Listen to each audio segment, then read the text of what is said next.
Corinthians chapter 1. And while you're finding your place in this first chapter, we're just going to go through the first chapter of Corinthians this morning. But I kind of want to set the stage and give you the backdrop to this book, this epistle, this letter in which Paul is writing.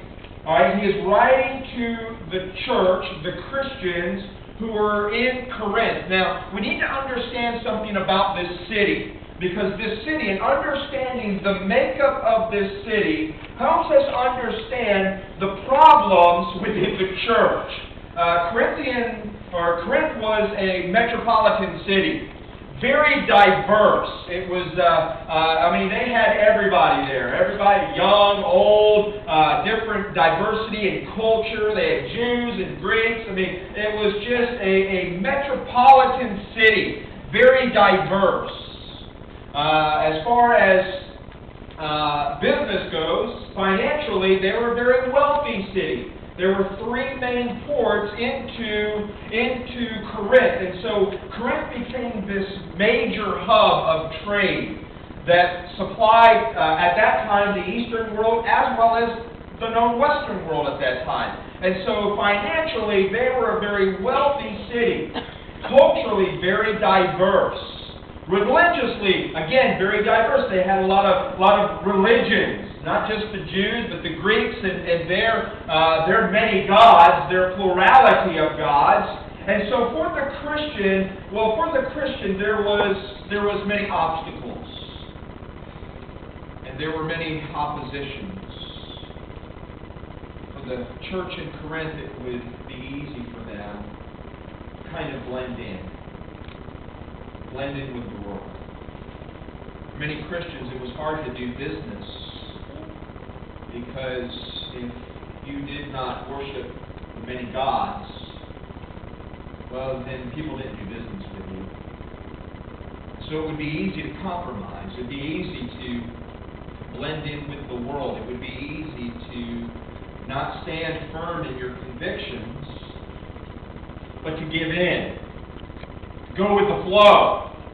Not mess anything up. Don't cause any waves. Because it not only affected them spiritually, but now it affected their wallet, their checking account, their finances. And now it became a different story. So Paul is writing to the believers in Corinth. And let me kind of just set the tone here. I love the truthfulness of God's Word. I love the fact that what we see as we go from page to page, chapter to chapter, book to book, is that we see real people with real issues, real struggles. They're not fake, they're not superheroes. They're ordinary people, real people, real struggles. And I love the truthfulness of God's Word, because as we discover, let's just start with Adam. Adam knew God, and what? He had some mess ups, right? He knew God and he disobeyed God. Noah knew the Lord, loved the Lord, and he messed up in his life. Abraham knew the Lord, and he lied. He lied about his wife. Said everybody else is his sister. He messed up. Jacob knew the Lord, and he messed up. Moses knew the Lord, and he made a couple mess-ups. Samson knew the Lord, and yet he became involved with an ungodly woman, and he messed up.